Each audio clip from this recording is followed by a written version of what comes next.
Welcome to today's Explainer, where we're going to put on our historian detective hats to investigate a massive linguistic crime scene. You see, our everyday language is absolutely full of hidden clues about our past, and today we're looking at one of the most fascinating cases of identity theft in the entire history of the English language. Okay, let's dive right into this by asking, why has one simple first name completely overrun the English dictionary? We use this word constantly, multiple times a day, honestly, without even thinking about it. But when you start to really pay attention, you realize this single name has completely infiltrated our daily vernacular, from the things we eat all the way to the tools we use in our garages. Just look at this bewildering array of evidence. From functional foods like Apple Jacks and Flapjacks, to tools, criminal actions, and even games, the word jack is everywhere. And it's become entirely detached from any specific human being. Think about it.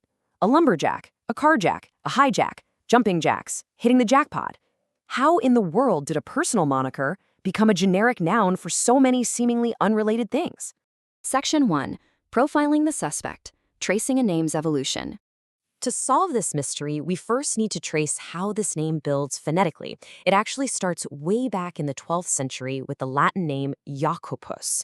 Then, by the 13th century, as phonetic patterns naturally evolved, it shifted into the Old French Jacques.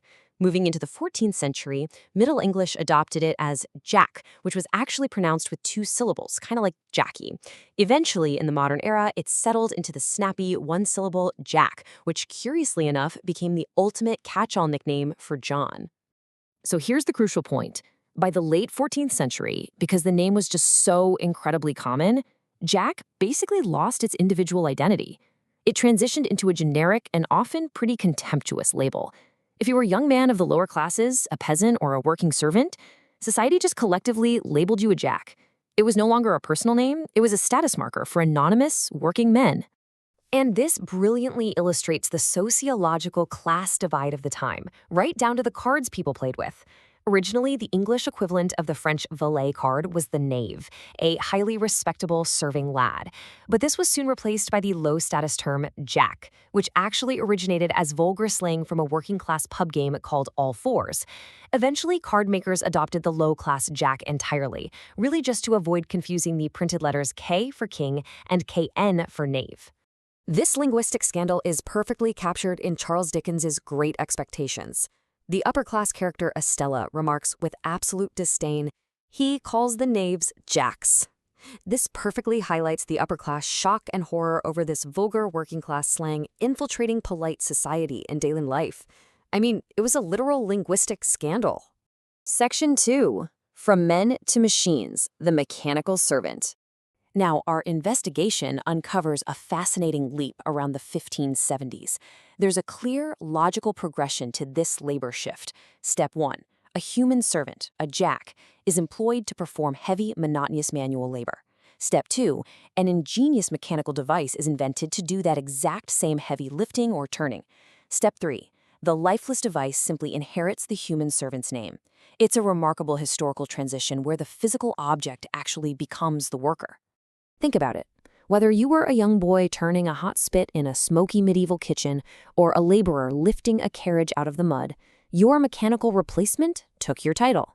We got the roasting jack that turned the meat spit, the boot jack used to physically pull off heavy boots, the car jack for lifting great weights, and eventually the jackhammer for automated heavy striking. Jack became the ultimate, tireless mechanical assistant.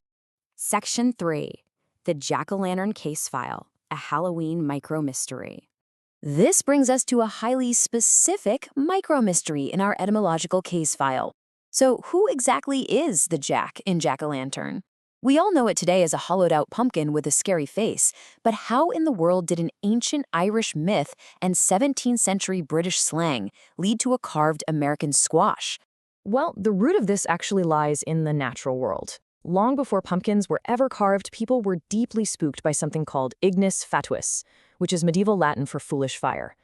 This was a flame-like phosphorescence caused by natural gases from decaying plants in marshy areas. In the pitch black of night, these swamp gases looked exactly like distant, wandering lanterns. Tracing this across the centuries reveals a fascinating evolution. In the 1600s, anonymous British night watchmen carrying real lights were dubbed Jack-o'-the-Lantern. Moving into the 1700s, Celtic and Irish folklore featured wandering spirits carrying hollowed-out root vegetables, like turnips, to ward off evil. Finally, in the 1800s, immigrants brought these traditions to America, and local youth started carving native pumpkins for nighttime pranks to mimic those spooky marsh lights. And we can definitively lock in the American timeline with this 1837 piece of evidence from the Gothic writer Nathaniel Hawthorne. He wrote, "Why, it will gleam through the holes and make thee look like a jack-o'-lantern." This is the very first known use of the term applied directly to a glowing carved face in print. The prankster's pumpkin had officially stolen the night watchman's name. Section 4. The sociological verdict, a monument to utility. It's time to close our historian's case file and render a final sociological verdict. By categorizing modern slang, we clearly see how this single working-class moniker infiltrated absolutely everything. Under food and drink, generic names for functional items gave us applejack and flapjack. Under labor, titles like lumberjack and steeplejack served as working-class trade identifiers.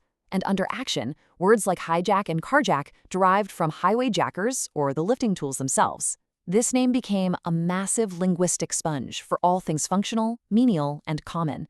And this presents a really fascinating historical contrast. While the jack-o'-lantern stems from very specific regional folklore and watchmen, words like flapjack and blackjack stem purely from this generic working-class utility. This working-class label even forced its way into the animal kingdom to describe low-status beasts of burden, like the jackass or the jackrabbit.